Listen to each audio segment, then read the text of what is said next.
Breath of Fire 4. I'm going a little bit out of order here. I've played Breath of Fire 1 and 2 back in the day. They were really fun games. The first one especially I really enjoyed. The second one had a colorful cast of characters. I collected all of them. I don't remember finishing it, but I did remember enjoying it. 3 is the only one that I have never played yet, though I have collected it for the PSP. I just haven't gotten to it yet.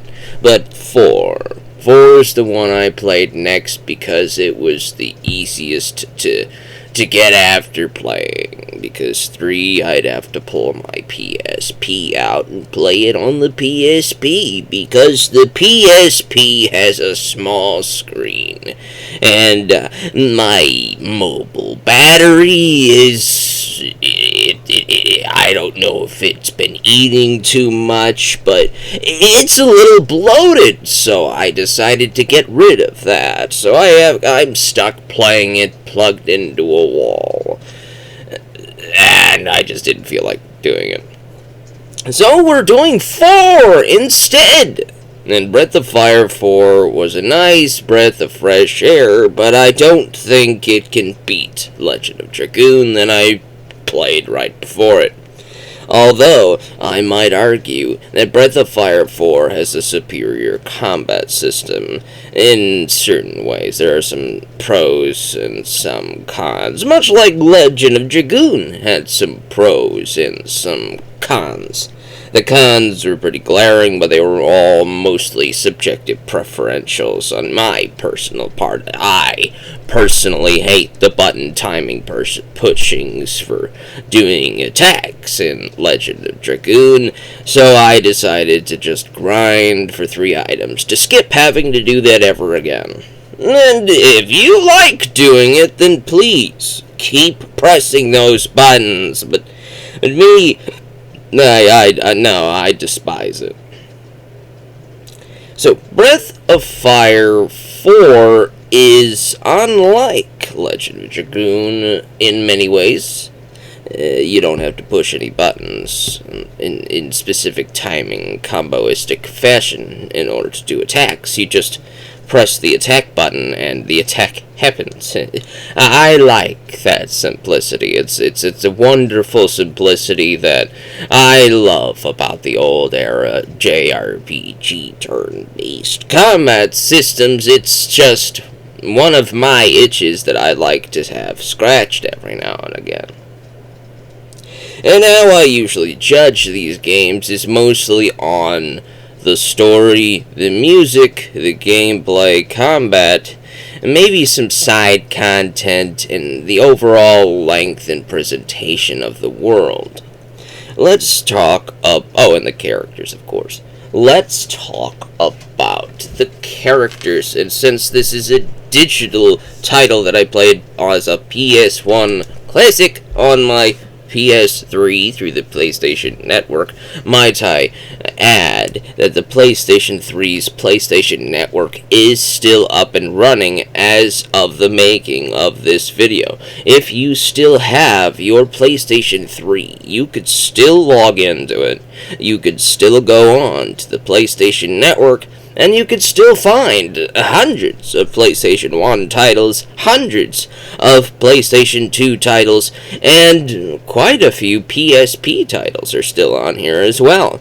Now, they said they closed access to the PSP on the PSP, as in, if you have a PSP, you will not be able to access the PlayStation Store on that specific device. However, you could still buy PSP games on your PlayStation 3's PlayStation Network. All you have to do is plug your PSP into your PlayStation 3 using the controller ports, because the charger port, controller, USB porty, whatever, uses the same USB port as one of these controllers. It's the same little port right here.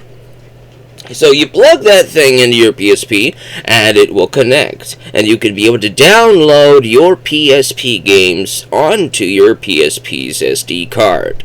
Just make sure you have a 64 gigabyte one so it could fit the PSP games onto it. You can also do this for PlayStation 1 games. Use your PSP comes fully equipped with a PlayStation 1 emulator, so it could play PS1 games like Breath of Fire 4 if you feel like playing that on your PSP. So if any of you are PSP connoisseurs, or you just have one laying around with a battery that hasn't been eating a lot like mine has, and you still can use it mobile, walking around in the park or whatever, then this might be something you're interested in. I love the PSP, and I always will, and I also will love the PlayStation Vita for what they represent. I will always play mobile console gaming machines like the Game Boys and your PSPs over using a phone to play games on. I am an old-fashioned person. I only have solitaire on my phone. I don't really like having to use the touch screen as a gamepad. I'd rather have a game controller as a gamepad. Anyways, we're getting off track here. Let's talk about the characters of Breath of Fire 4. Now, for every Breath of Fire title, you're going to have... Now, I may pronounce this word differently from most people. This could be Ryu, whatever. I tend to use Ryu for the Breath of Fire 4 series. I use Ryu for the Street Fighter series. There's way too many of these Ryos out there. There's way too many. So you have to pronounce it differently to differentiate them just a little bit. It's like having a David with a David with the divide and all. It's to spice it up, I don't want everybody having the same name. And of course we have Nina. Every Breath of Fire game has a Ryu and a Nina, right? Right. In this game, Ryu plays the other half of Fulu, and we're going to get to the story with Fulu. He's also playable, so I might as well write his name down as well. We also have a Fulu, who is playable only by himself. He never actually joins the party, so that's neither here nor there. But you do get to play as him for a brief amount of time, and he does have a wonderful moveset. He has a wonderful sprite. The sprite work in this game, I do want to mention, graphics-wise, is that the maps, the layout of all of the areas that you get to explore, the character sprites. This is a Capcom game. And if you are a fan of, in particular, the Mega Man Battle Network series, you will recognize how the layouts for all of this 3D stuff goes on, because it uses what they call an isometric mapping whatever system. It's very much the same thing that the Battle Network series used as they developed them further on. The sprites feel like they could be in a Battle Network game. They're very well done, designed. It's very pretty to look at. The only issue I have with Breath of Fire 4 is that you have to press the L1 or R1 buttons on your controller to change your camera angle through periods of 90-degree angles only. So you press it 4 times, you go full 360 roundabout. There's no actual gradual turnings of the camera. And sometimes the angles that the fixed camera angles, you only get 4 different angles, will put you in, will not help, and you'll still be a little bit lost, going like, where am I going, how do I get to this thing over here? And sometimes the towns might be a little bit too packed together, and you can't see where you are, no matter how you turn the camera. if you're gonna have an isometric city, you need to spread it out a little bit so that you could see your character. The Battle Network series got this down perfectly, and they worked on those games after this one. So they might have taken what didn't work with Breath of Fire 4 and made it work with Battle Network. So there's your pro, I guess, is that in the spiritual graphical sequel to Breath of Fire 4's engine, they ended up fixing what didn't work in the game we're talking about. But yeah, the sprites are very good looking, especially in combat. We also have the character of Cray. He's your resident tank. Yeah, Ryu is an all-rounder. Ryu can be anything. His HP is high, his strength and defense are good, his magic ability is good, his speed is second only to Nina's. Ryu can be anything in this game if you raise him right. Nina, she is your white / black mage. She is mostly your mage. If you put spells on her, and the spells that she already naturally learns, like wind-based abilities for offensive attacks, if you put magic-based stuff on her, it's going to do well, because Nina is magic-oriented, which means that low defense and HP come with the territory, so you're going to want to put things on her that raise her HP and help her keep an eye out on that on that HP problem that she's got. Cray, he's the tank, as I mentioned. Tanks have high strength, they have high defense, they have high HP. They are garbage in agility and magic ability. He's just there to tank damage and be like that third dude in the combo chain. So we're going to talk about some combos in a bit. This is going to be a little bit of a long video here. And then, of course, we have Skias. Skias he's mostly physical oriented. So we're going to call him a Spellblade, because he can learn ice magic and some healing magic that Nina learns, but his magic stat is a lot lower than Nina's, so his strength isn't going to be as powerful in using spells and healing abilities and all that stuff. He only has one physical ability that he innately learns, and it's really good.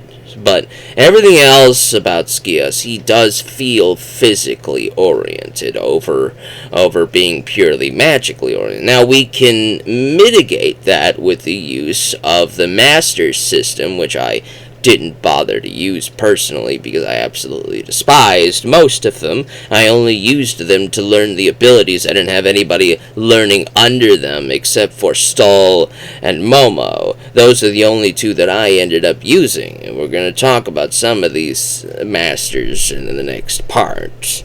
Right now, let's continue introducing the characters with the final character. No, wait, 1, 2, 3, 4. So there's 6 people, right? We have Urshin. Urshin is a Spellblade. Mostly starts out as a tank, right? She starts out as a tank, and then eventually turns into a mage. So kind of like a Spellblade, but mostly a tanky. It depends on how you raise her, right? You can use the Master System to increase her wisdom from the very first level that she gains using one of the Master characters, like Rolf. you can use him to raise Urshan's wisdom every level by a few more points than what she would normally gain in her early levels, to mitigate the loss of magic ability in her first 25 to 30 levels. After about level 25, she'll start getting a lot of magic ability, which is the wisdom stat, and her magic ability just keeps on going up and up and up. If you level her up to like level 50, then her magic ability is going to outdo Skios, even without giving her any masters that she could tutelage under. She'll eventually outdo Skios. She won't outdo Nina and Ryu without some aid, but she will outdo Skios. She'll outdo Cray. She might even outdo the next character, the last character, Ursula. Ursula is a ranged fighter, but she also is more magically oriented. She's mostly a black mage, let's just say that. A black mage, right? So Ursula has no healing spells like Skios does. She doesn't really have any physical abilities unless you give her some, but she does have fire and earth-based spells. And I think she also learns a wind-based spell as well. And if you give her the ice-based spell that you can learn, again, we're going to talk about learnable abilities as well, then she'll eventually become the all-arounder, having 4 elements. So she's usually the one you can use to start a combo chain and end it with a more powerful one from like Nina or Skios or even Urshan, because Urshan learns the final powerful spell for all of the elements. She doesn't learn the weaker versions of the spells, but she learns the strongest of them all. So you can use her to complete your combos, and she'll usually do some really good damage up in the mid to upper 40s in her level, which you usually will never need. We're going to talk about how this game is lacking in a thing called content. Alright. Now, character-wise, story-wise, Ryu's fine. Nina is fine. Fulu needs work. Cray is okay, but we do need some build-up to a certain thing that happens near the end of the game. Like maybe some flashback sequences or something. We need to see Nina's sister. Elisa, I forget her name already. I think it's Elise. We need to see Elise before we see her in the actual game itself. We need to see some flashbacks. We need to see that Romeo and Juliet thing that Cray and Elise have going on, rather than just talking to people in Cray's village of Warren and hearing sparse little tidbits, little hints here and there. That's all you get is a hint that Cray and Nina's sister were in love before she went off to do her thing and she vanished from the story. You know, she needs a little bit more Skios. You can definitely tell this game it feels like it's unfinished. It definitely feels like it's unfinished. Skios has no character at all. And the reason why he never talks is because he has a very bad stuttering problem. So when you try to talk to him, because you could talk to your characters in a campsite, whenever you press the triangle button on the world map, you can enter your campsite, or you could talk to your available party members who are in your party at the time. You can talk to Skios, but he'll usually have nothing to say, and if he does have something to say, he'll usually stutter and say about 1 to 2 words, and that's about it.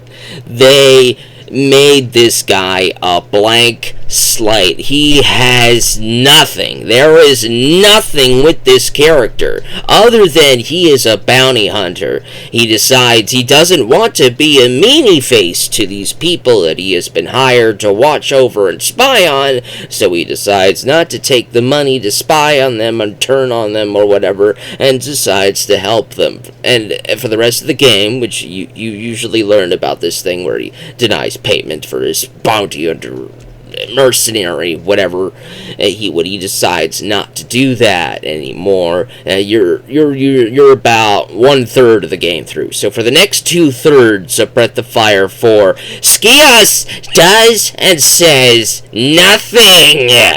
He contributes nothing.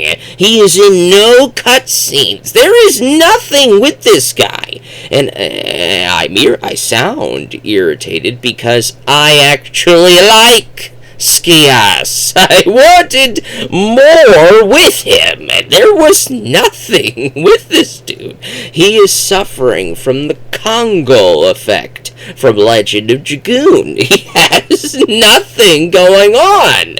As soon as he wraps that up, he's done. And he wraps that up pretty early. I was kind of hoping that maybe in the final fourth of the game, maybe in the Empire part of the world, you visit the Empire, the Fulu Empire, in the last quarter of the game.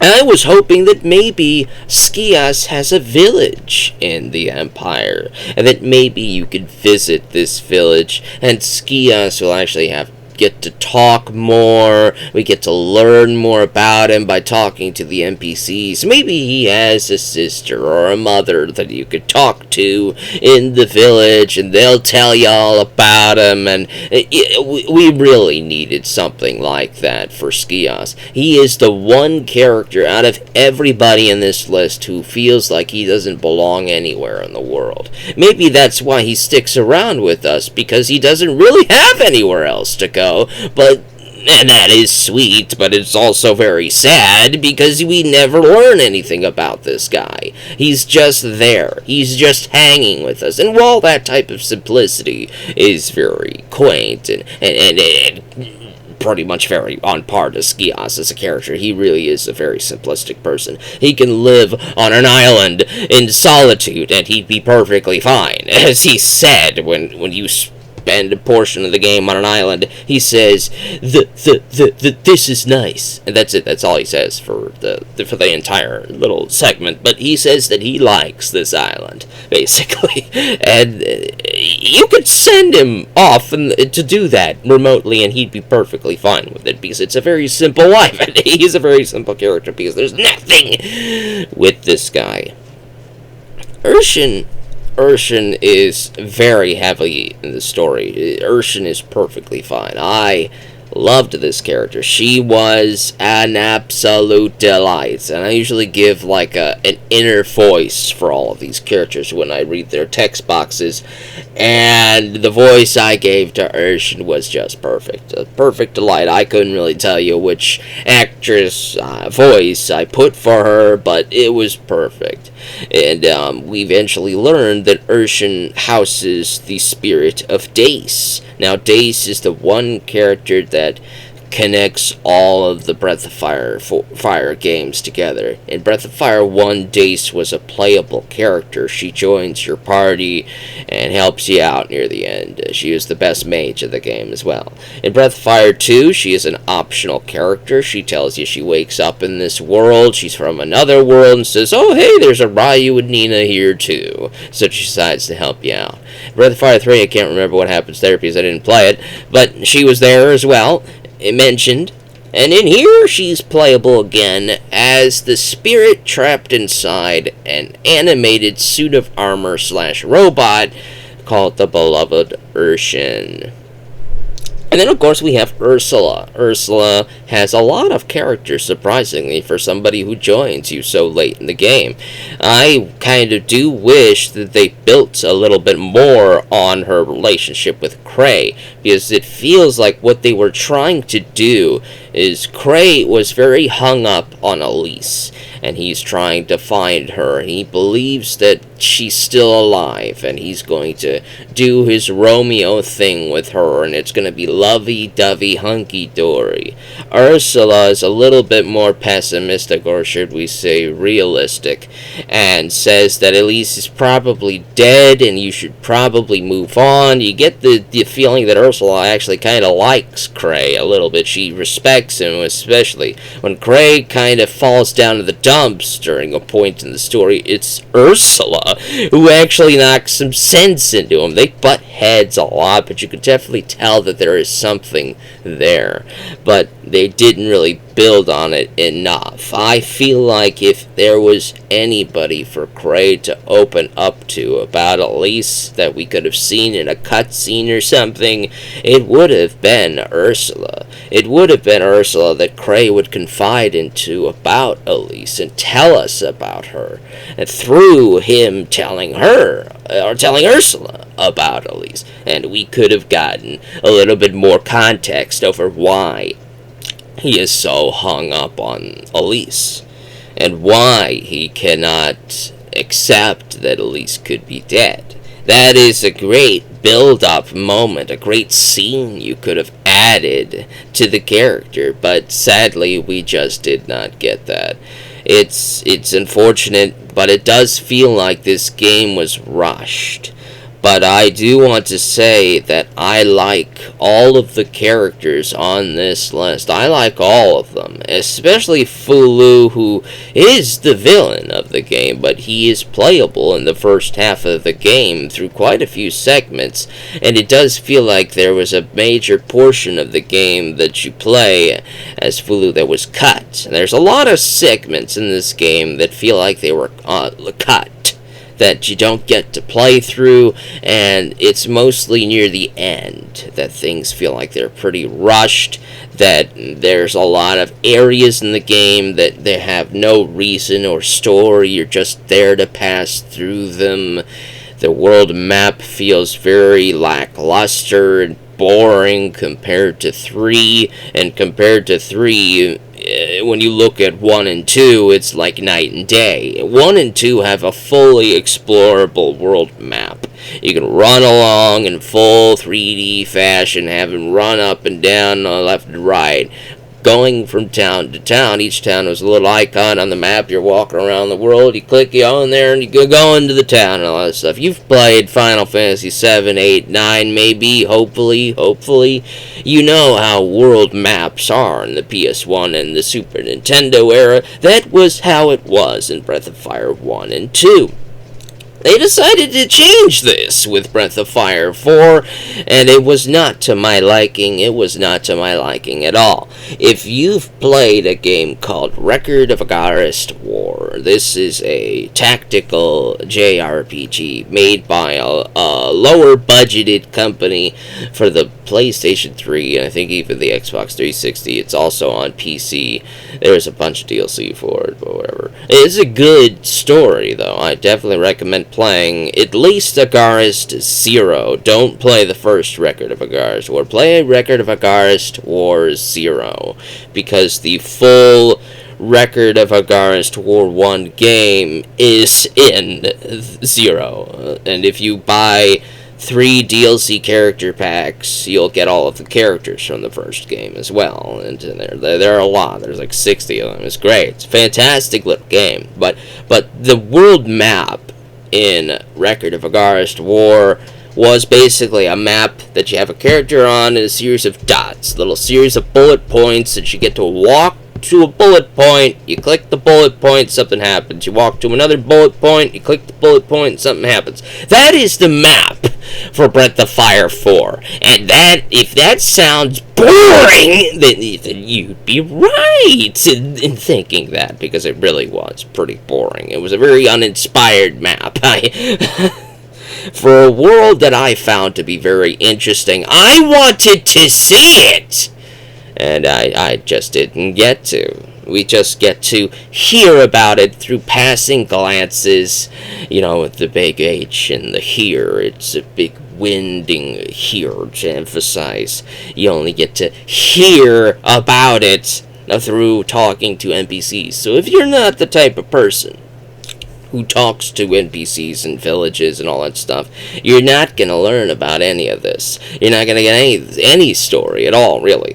They wrote the bulk of the world building and the story in talking to NPCs, because they're just, it feels like Breath of Fire 4 is rushed. It was really rushed. So they put most of the story behind talking to NPCs.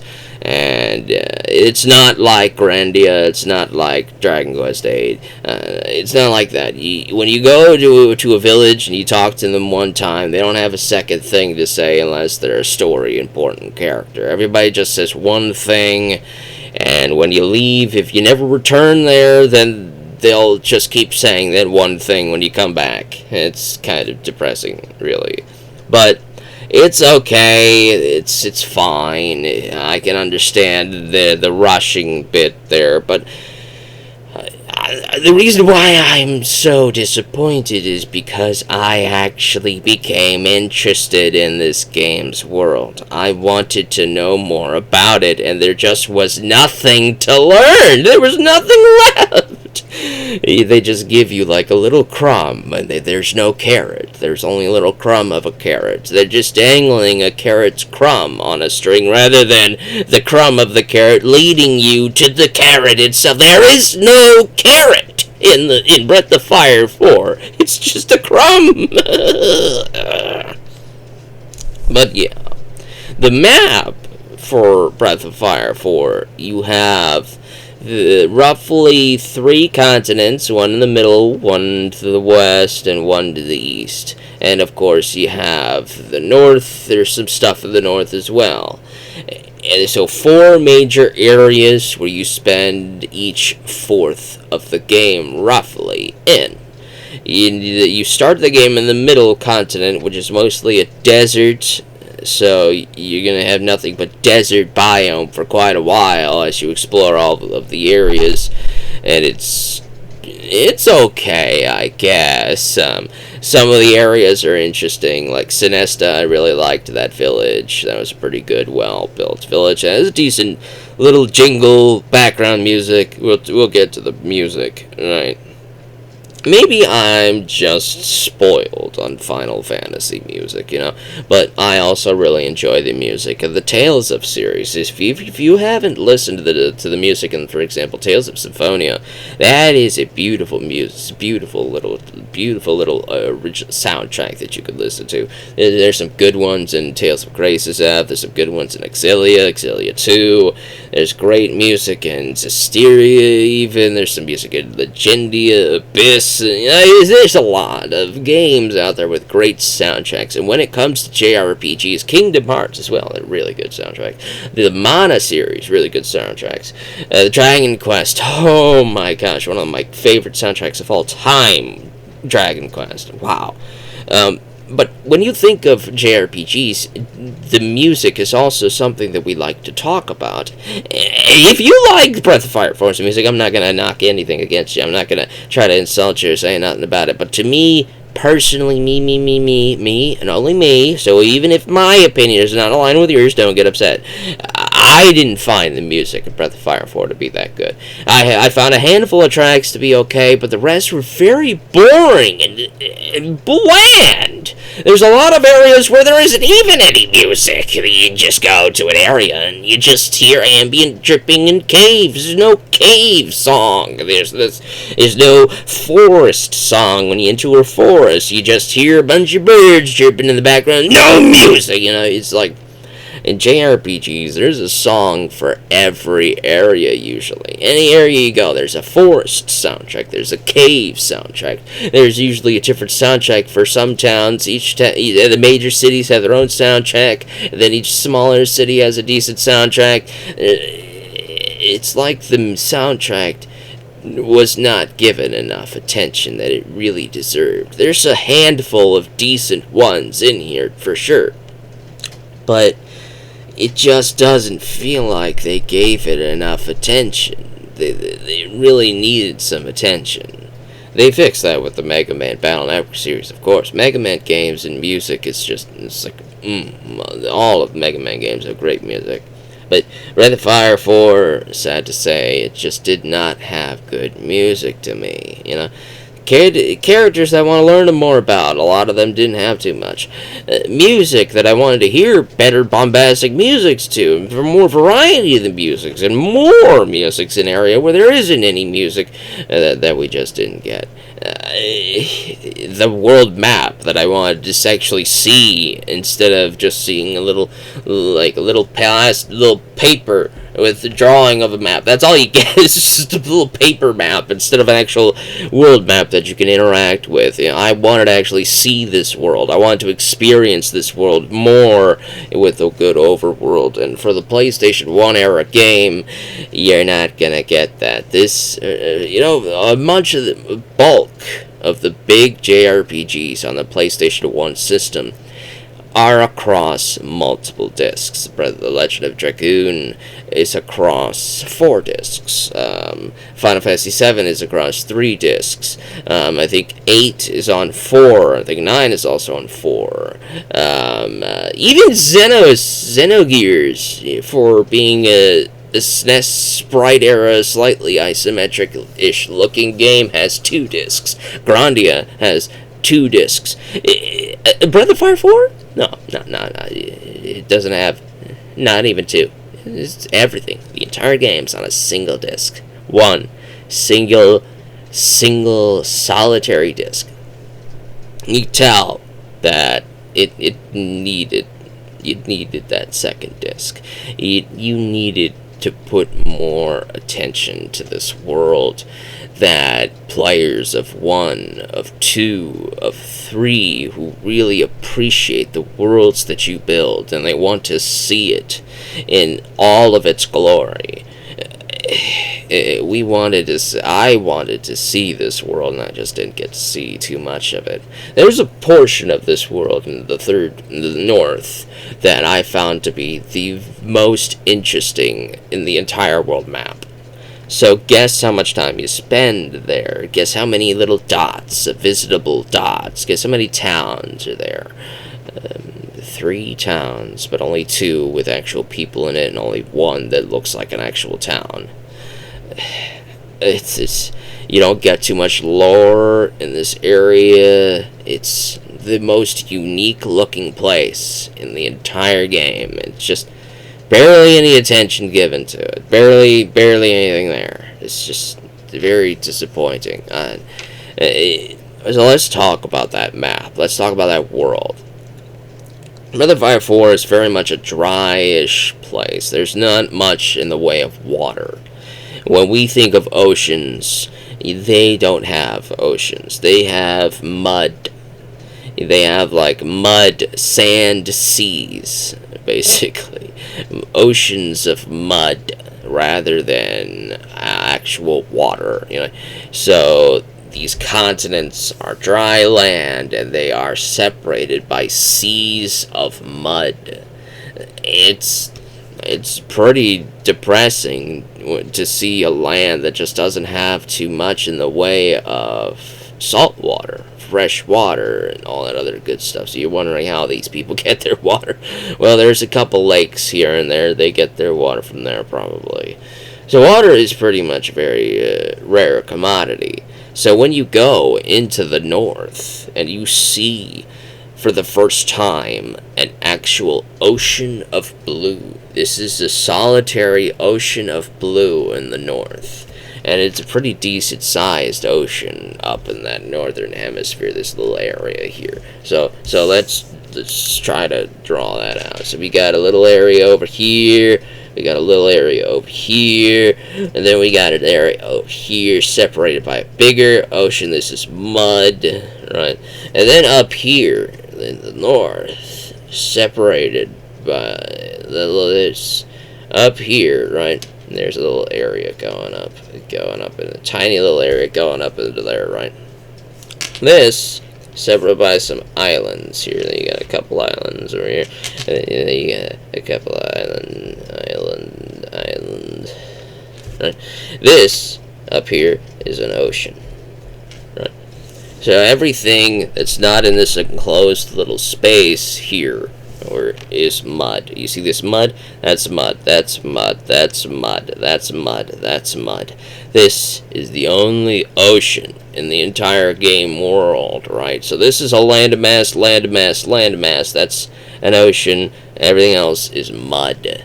That is fascinating to me, right? I wanted to hear more about this. I wanted to see more about this. Maybe there's like a couple island colonies, at least far more than what you visit. There's Lip here, that's a little bit tiny little fishing village type of thing. There's no actual buildings in Lip. It's just a bunch of wood scrambled together to make a couple docks that people are hanging out on their ships on, basically. There's no actual town in Lip.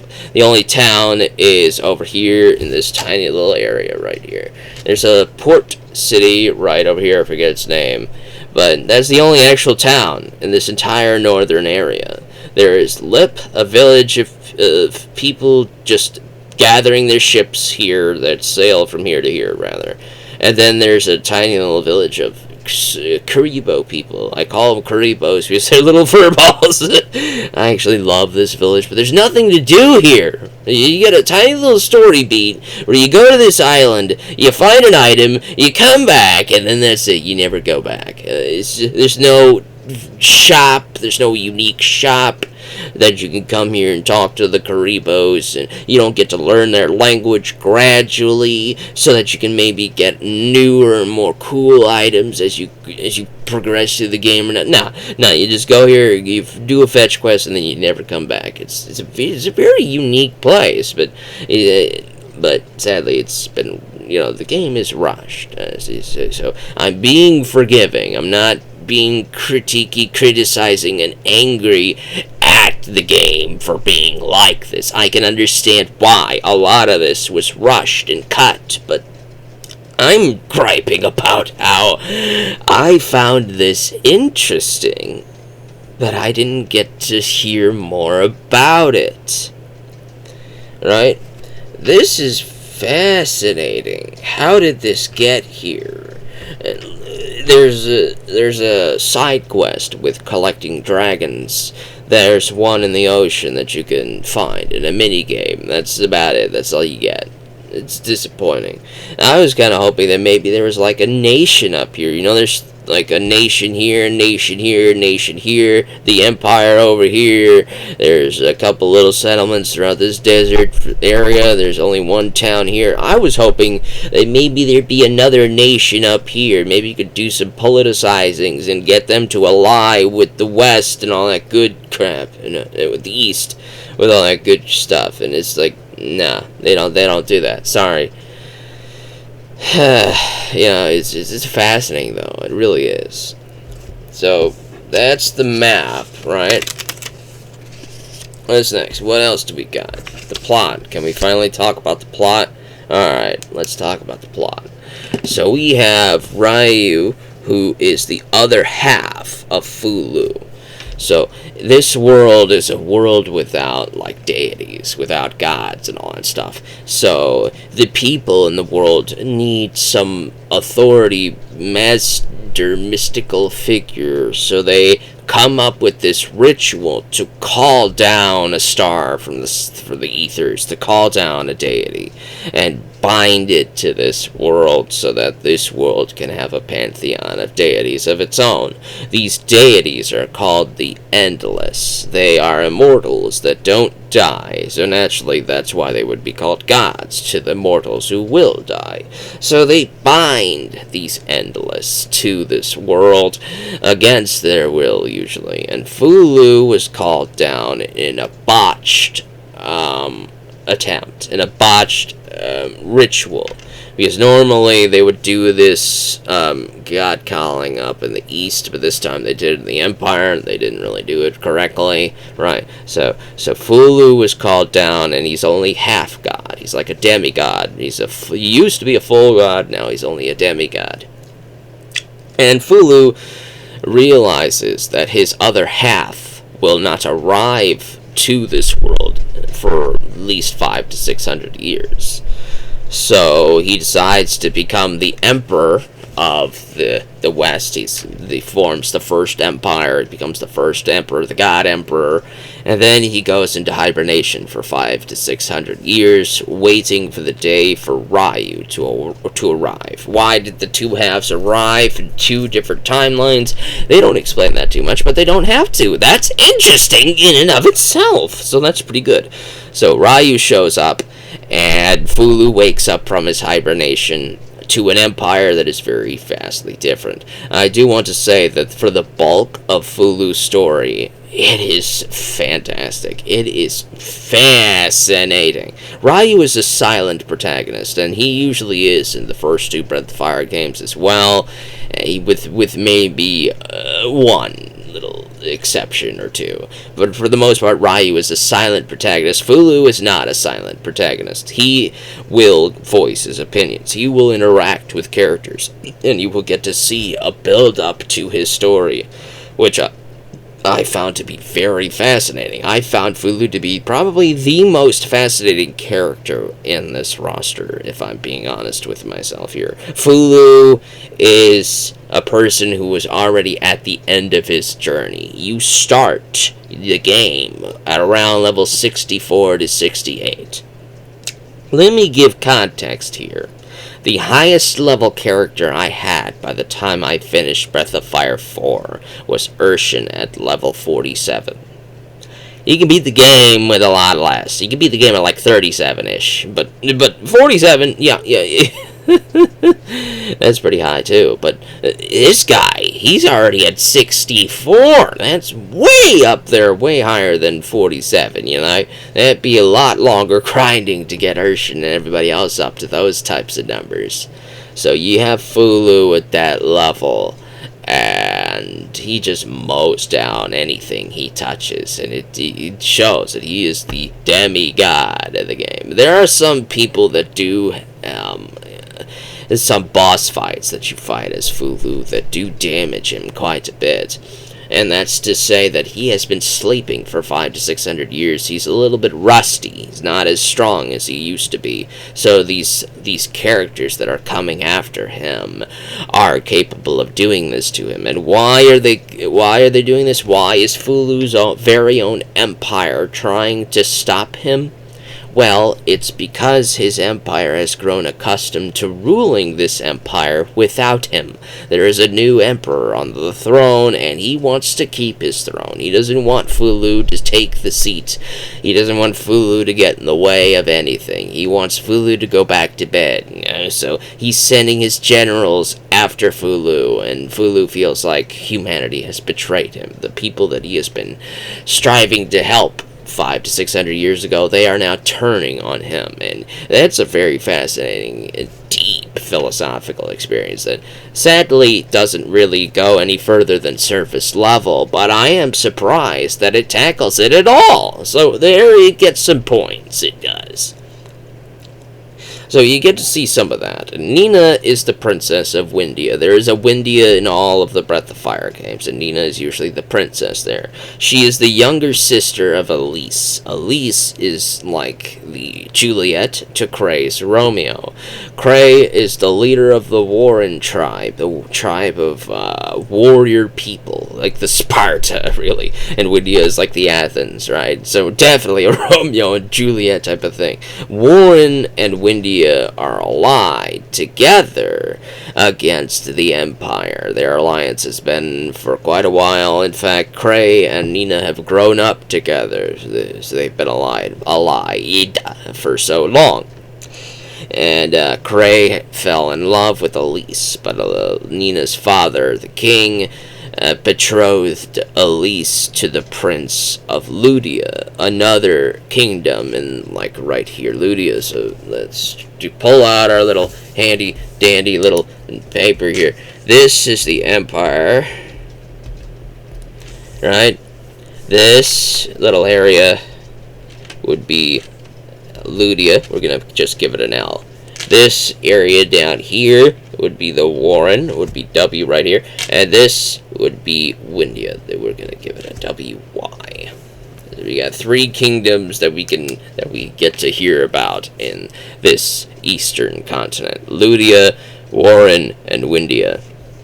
There's a little area up here into the north that we don't really see too much of until later on in the game, but that's not technically part of Windia.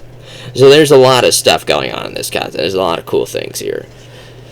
And you do get to visit most of it, so I do like it. It's mostly the ending portion of the game that feels super rushed. So rushed. This bit here. Anyway, this bit here, you get plenty of stuff to do. I have no problems with it at all, usually, except for the map. I hate the map, and I hate the character of Skios not having much to do.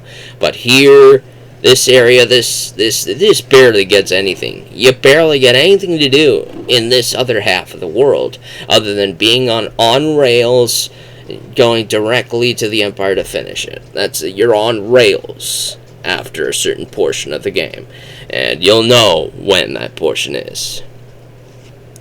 But Ludia's prince has been betrothed to Elise, and Cray has something to say about that because Cray is in love with Elise, and he doesn't want her to marry the Prince of Ludia. They were actually planning to elope. Oh, at least it's implied. They don't actually say that. I kind of wish they did. But it's implied that they were planning to elope and run away together. And Nina would be the princess to run and lead Ludia, to run and lead Windia in Elise's place. But sadly, Elise decided to go into the Empire in a mission of good faith and of goodwill. The Empire and the Alliance have been at war for quite some time, and there was a peace treaty recently. And as a show of good faith, Elise has decided to cross into the Empire to heal the sick and wounded of the Empire from the battle and all that stuff. As a show of good faith to say, hey, we're not that bad. We're not that bad people. Let me help you guys out. And that's very, very selfless of her. That's very noble of her. And she went to do that right before Cray was going to elope with her. And then she went missing. Once she got to the Empire, she went missing, and that was unfortunate. So Cray and Nina undergo a mission to go save her. They're doing it without the Alliance's knowledge. And that's when they run into Ryu, and then they have to end up doing something around here in Sinista, trying to get to Sinista. They're down here in Camba, or is it Cambo, or whatever. They're down here in Chamba, and that's been hit with a hex cannon. And the hex cannon is probably one of the most interesting things I have ever seen in gaming that has barely any story behind it. It is so fascinating that you get to hear about it from a character called Lord Yuna. Lord Yuna. That's the guy. He is the Hojo of this franchise. You can definitely tell there's a lot of Final Fantasy VII nods and influences in this game. The Hex Cannon, literally, is basically the Junon Cannon from Final Fantasy VII, but it is far more sinister than just needing Mako to fire. The Carronade, it's called the Carronade, officially is called the Carronade. It fires a thing called the Hex. Now, to fire a Hex, you need a tribute. Now, Yuna explains all of this to you near the end of the game. He just info dumps what the Carronade is, what the tribute is, and what they have to do. So the Hex runs on sadness, pain, sorrow. It runs on all of that stuff. So the tribute has to basically be mentally broken before they can be used as fuel to fire a hex. So they torture the tribute, they break the tribute, and they then place this tribute into this ritualistic stand. There's like 4 little corners here. There's 1, 2, 3, 4. And they put the tribute here. They put them right there. And then the hex, like, basically consumes this tribute's soul, and all of this dark energy turns into this hex firing mechanism. And then the Carronade fires from its position roughly right here, pointed to the east, and it fires the cannon. It fired it into Sinesta, and it fired it into Kamba. It fired into both of those places, and it massacred them all. And as Yuna explains, that most tributes die during the breaking process, when they're mentally breaking and torturing the person so that all they know is pain, sadness, and sorrow. They end up dying before they could use them as fuel for the Carronade. So they end up taking a bunch of prisoners. So it is implied that Yuna has been using a bunch of people as experiments to fire upon the East in the war. Yuna has no remorse for this. He is basically just a scientist wanting to see if he can do this. There's no, should I do this? It's just, can I do this? How can I do this? Do I have to use this person in this way? The people are just items to him. They're just there to be used. He has no emotional connections to these people. He is definitely one of the most fascinatingly written antagonists I have seen in quite a while. He has the charm of Kuja, the madness of Kefka. It is fascinating to see this guy at work, but sadly, we only get to see maybe 3 scenes with him, and only one with any import. And it was reportedly noted that you would have had a boss fight with Yuna, and you would have killed him there, and that would have been the end for him, but that was cut, sadly. So Yuna gets to live at the end of this game. This piece of crap who made the Carronade, who did all of this, and he's proud of it, he gets to live. Oh, and there's more. He does even worse. You see, Yuna kidnaps Elise when she is in the Empire, being a selfless scion of light and kindness. He kidnaps her, and he was originally just going to use her as fuel for the Carronade, but he decided, you know what, since most people die anyways, let me try another experiment. And he turns Elise into an artificial endless. The bottom half of her body has been mutated into this horrible, grotesque little... It's puke-inducing how horrifying this creature of pain and sorrow is. And Elise is just, her upper body is fine, and she's confined to a bed. And when you find her near the end of the game, you can feel Crae's sorrow. This is one of the best parts of the game. It is fantastic. I wish this game had more moments like that. I could probably count the story-rich and deep scenes on maybe 3 fingers. There's only 3 times when it gets this good. But usually when people say their love for this game, it's probably one of those 3 moments. There's a moment with Fulu with a character called Mammy, which is a kind-hearted girl, a woman who takes Fulu in when he got injured from his own former Imperial soldiers. They damaged him in battle, and Mammy took him in, and she nursed him back to health, and it almost is implied that they were romantically involved. You know, Fulu's opinion of humanity could have changed had the people of his empire left him alone.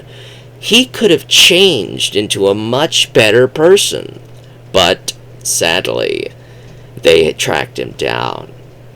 Yuna decided to use Mammy as fuel for the Carronade, and they fired the Carronade using Mammy's soul, the Hex, upon Fulu. And this broke him. This broke the dude. And this is where I would get disappointed, because they cut a lot of content. They just skipped from Fulu being hit with the hex to him entering the Imperial capital to fight the current emperor and take control of his empire back and all that stuff. And then that's all we see of Fulu until we confront him at the end of the game.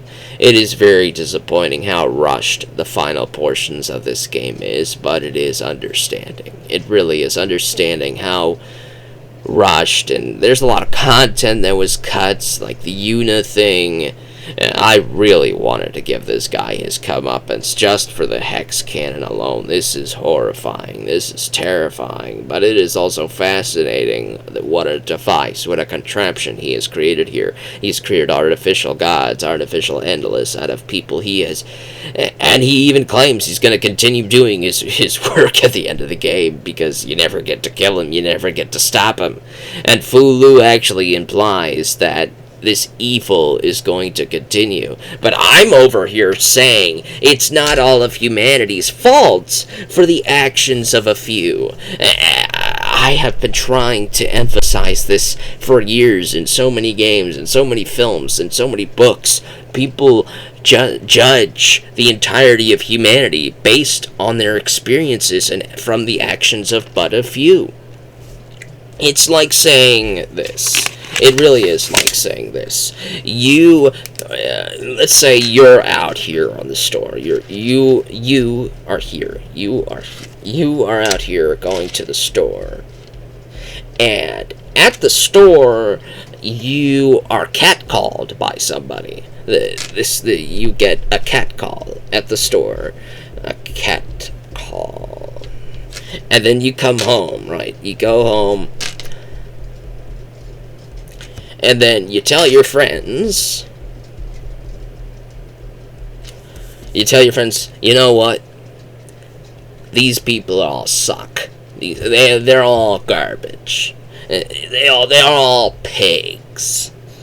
Everybody that this person, let's say, whatever, everybody that this person is a part of, and the group, or could it be the ethnicity, the culture, whatever, everybody that this person, this cat caller, was part of, you make a generalized statement and say, everybody like this are pigs. And I've been trying to say for a very long time, no, it's not everybody that's a pig. This guy is a pig. Not everybody else. This guy's the pig. Una is the pig. Una is the guy you need to go after, Fulu. Una is the guy that you need to punish. It is the actions of but a few that make the world a very bad place, usually. And that's how it is in Breath of Fire 4. It is usually the actions of 3 people in this empire that make Fulu's day a very bad day. And instead of punishing just these 3 people, he decides to judge all of humanity on the actions of 3 people. And I'm like, no, dude, no. That is very narrow-minded thinking. I can clearly say and agree that these 3 people need to be punished. Una needs to be punished. The current emperor needs to be punished. The general the emperor sends after you needs to be punished. But the rest of the people, you go through the empire with Ryu and the rest of the party. These are just people. These are just people, normal people living their everyday life. You get to experience both sides of this war, and they're just people. It's usually the king of Ludia, who's a garbage piece of trash, and it's usually the emperor, who's a garbage piece of trash, and everybody else are just caught up in the middle of it. They're just working there. They're just working under the general there, and they're just sent there because of where they live. They're normal, everyday people usually, and it's like I like how that goes that deep into it. It lets you go that deep philosophically into both sides of this conflict, but I always get aggravated how these characters tend to generalize off of the actions of but a few. Fulu is that Yulu guy that judges all of humanity off but a single cat collar. You don't do that. If I was Fulu and I saw this cat collar, I'd say, you know what? That dude's a garbage man. That dude's crap. But, I can't speak for the rest of all these other people because I haven't met them. I can't speak for them, but I could speak for that guy because that guy I've interacted with. That's how I view things. And when I see things like this happening, it gets me irritated with Fulu a little bit. But everything else with Fulu, it's very, very well done, especially with Mammy, the character of Mammy. That is very well done. The Yuna stuff, you only get one major scene with him. You get two other minor scenes, but the one major scene has Yuna stand out as one of the most pieces of trash. It is very well written, and that's my big review of Breath of Fire in a whole. We're only going to talk about one last thing before I finish this, and that's going to be combat. Oh, alright, combat and side quests. Let's talk about side quests really quick. The side quests in this game is mostly fishing. I despise fishing. I despise it. In most mini games and most JRPGs, I despised the fishing. In this one, I despised it the most because fishing is basically half of this game. Half of this game is fishing. There are 20 fishing spots practically all across this entire map, and you get to go there, and you get to spend hours and hours fishing, and it's just long and tedious and aggravating and annoying to me personally. If you love fishing in this game, then please fish all you like. If you get enjoyment from something, far be it from me to say you shouldn't enjoy it. But me, I despise fishing. Now, combat. You get up to 6 characters, 6 playable party members. Fulu, when you get to play as him, he's just by himself. So you get 6 party members. You get 3 in the front row, 3 in the front, 3 in the back, and you can swap it between them at any time in battle, because you get to see all 6 icons in the bottom. You get 1, 2, 3, 4, 5, 6, right? And you can swap it between each of their menus at any time. So let's say you start the battle and Ryu's in the top slot, so he's number 1 right here. And let's say Ursula's number 6. If you want to use one of Ursula's abilities as the first attack, you just swap over to Ursula, click her attack, and she will switch places with Ryu. It won't use up a turn, she'll just swap places, and you get to use Ursula's attack that turn. You get to swap between any of them at any time, between the front 3 and the back 3 at any time, and that is perfect. When one of your front 3 party members gets put to sleep, gets paralyzed, gets poisoned, confused, even knocked out, that's it. When they get knocked out, poisoned, put to sleep, and all that stuff, you can swap out one of the front 3 with one of the back 3. Any AoE attacks only hurt the front 3, so your back 3 characters are fine. If your front 3 characters get hit with a bad attack and they're left with a critical HP, then you could swap them out for the back 3 right away, immediately. And that is awesome to me. I loved that ability, that good stuff. That's great. Let's talk about abilities next. Now, each character has 2 different ability pools, right? You get to go through the abilities that they learn as they level up. For example, Nina learns wind-based offensive spells and mostly healing magic throughout her leveling up. So as she levels up, those abilities will be given to her. If you want Nina to use fire magic, you have to obtain a fire ability, usually from an enemy. The way you gain enemy skills, that's it. That's the best way I could explain it. Enemy skills. In Final Fantasy VII, there is a thing called the enemy skill materia. You usually have to be hit with that skill by an enemy in order for your character with the enemy skill materia equipped to learn it. In this game, everybody's got that enemy skill materia equipped. You just need to be hit with that ability, but you have to be guarding. You can't just be hit with it regularly. You have to be guarding. So you have to click guard on your party menu on your turn. You have to guard. And then the enemy will use that skill against you, and there is a chance that you will learn that ability. And then it will be added to your respective move pools. Learned abilities you can only equip up to 8 for each character. Luckily, there are more than enough abilities to put onto all 6 characters to give you 8 for all 6. So, go hunt down all of them like you hunted all of them down in Final Fantasy VII. It will be pretty fun.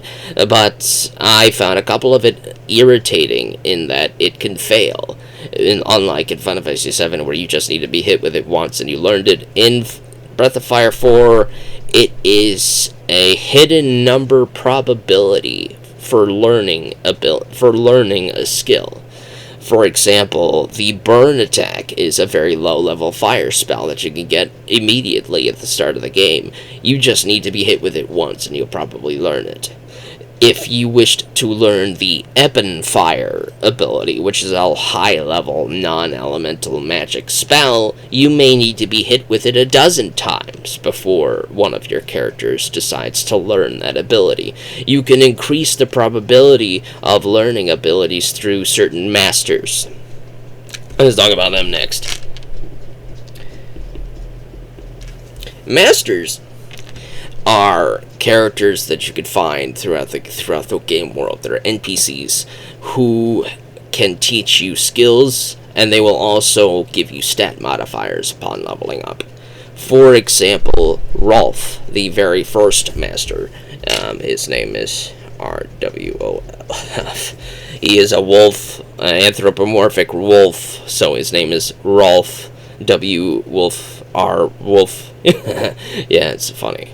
So Rolf is a magic-based teacher. He's the very first person you meet, and he will give you magic-based spells based on conditions that he wants you to meet.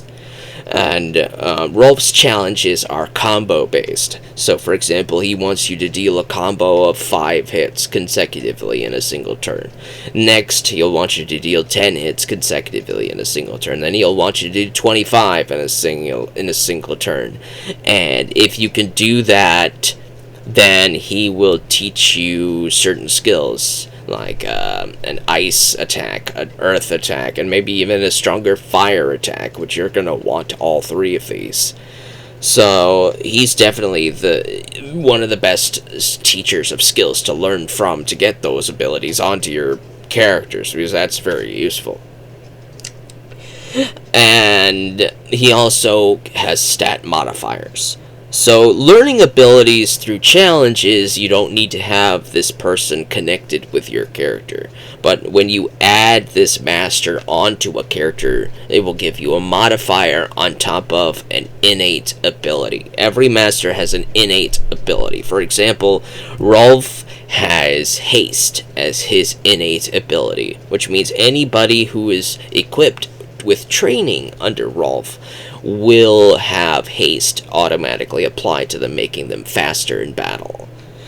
And when they level up, they will also have Rolf's stat modifiers upon leveling up, the stat points acquired for that character. Rolf, you will lose 2 offensive power strength points and gain an extra 2 wisdom, magic, power, strength points, because Rolf is a more magic-based master. That is the sacrifice you have to make. You have to sacrifice strength for more magic upon leveling up. So if you want to modify Urshan to be more magic-oriented in the earlier levels, that's what you would have her train under. Me, I saw that red number where you lose stat gains, and I said, nah, I ain't losing crap. I ain't losing any ability. I ain't losing any stat points upon leveling up. I don't care if you give me 100 magic points. If I lose but 1 strength points, I ain't after that. I ain't doing that. So I decided not to have anybody train under Rolf. I just got his abilities and moved on. There are 2 masters that you can learn from that won't give you any downsides, with the possible exception of Momo. So you have Momo and Stahl. These 2 I consider to be the best teachers in the game, because Stahl's stat modifier is giving you an extra agility point per level up, and that's it. You ain't losing any stat points upon leveling up. You're just gaining an extra agility point upon leveling up. That's great. That's awesome. So we're going to have him. I gave him to Ryu, Cray, and Urshan. And then Momo will give you an extra 8 HP upon leveling up. There's no downside. You just get an extra 8 HP points upon leveling up. That's great. Everybody who needs more HP. So if she gets to... So I gave that to Nina, Skias, and Ursula, the 3 characters with the lower HP pools, so that they can gain slightly higher HP upon leveling up. So they could use that. So I gave that to them. Momo's innate ability, though, was sleep, which means if your character's in the back row and you spend a couple times with that character in the back row, they may fall asleep. This is actually a very good thing as well as a bad thing, though. It's good because whenever your character falls asleep, they will gain HP and they will gain magic points back, which means that magic points gets to stay added to their magic point pool, which is perfect, which is awesome, which is why you want to give it to your magic-oriented characters, so that they can gain HP back, MP back that you can use in future battles. You automatically do gain HP back in a certain way in battle with back row characters. Everybody's got a thing called CP.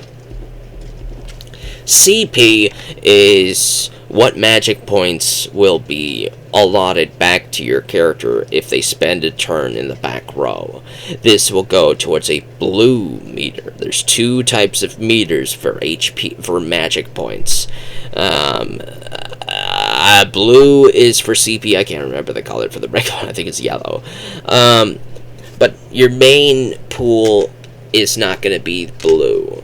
This is just to recover in battle. Whatever magic you recover in battle using CP is lost once the battle is over.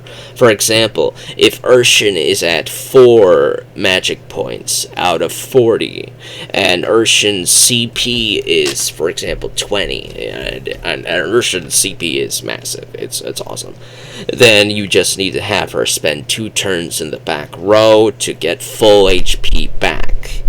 But at the end of the battle, even if she has full HP, she will go back down to 4 HP, because that's all she had in her base magic pool. CP only replenishes it during battle, so that's something to keep an eye out on. With Momo and Snooze, let's say Urshan's at 4 MP and you give Momo to Urshan. And if Urshan fell asleep, she might gain 10 MP magic points back when she falls asleep. That brings her 4 to 14. So at the end of the battle, she will have 14 magic points instead of 4. And so that's actually pretty useful to put Momo onto your magic-oriented characters, because you want them to fall asleep, usually during weaker fights, so that you can have them regain their magic points to use on stronger battles. And that's roughly how the combat is in Breath of Fire 4. I found the combat to be the best part of the game. I found fishing to be the worst part of the game. Anytime I had to fish over just doing the combat, I got irritated. I despised fishing in this game. It is a core concept in this entire franchise, though. So if you like to fish, this franchise will be your go-to for fishing minigames, because fishing is pretty much half of Breath of Fire 4. If you could beat this game in 20 hours, you're going to spend an extra 20 fishing. That's how intensive and big fishing is in this game. At least it was for me. When I was trying to capture just a single octopus to get the fishing points to unlock a master. There's a fishing master where you have to unlock him in order to unlock 2 other masters later on in the game. They're required you to unlock this guy first. So in order to unlock him, you need to have 3,000 fishing points.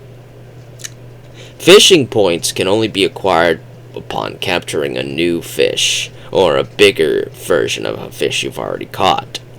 So each fish can be captured at a certain amount of size. Let's say, for example, the octopus. This may not be the actual stats, I'm just ballparking. Let's say the octopus automatically gives you, at the very least, 500. But at the very most 800 points, fishing points. Let's say the first octopus you capture is the smallest. It will only give you 500. So if you capture another octopus at, let's say, his size is 550, then you won't gain 550 fishing points onto your already pre-existing 500 total. No, you'll only gain 50. So you now have 550 as your total fishing points. So you could capture 100 octopus at 500 size, and you're gonna gain no fishing points. You may gain 500 octopuses to do something with, but that would have taken you 20 hours. And if you like fishing, then this is gonna be for you. But for me, I found this tedious, I found this annoying, I found this aggravating. I just despised every second of it. Catching my first octopus spent maybe 2 to 3 minutes in that fishing pool, throwing your bait out there. It gets hooked.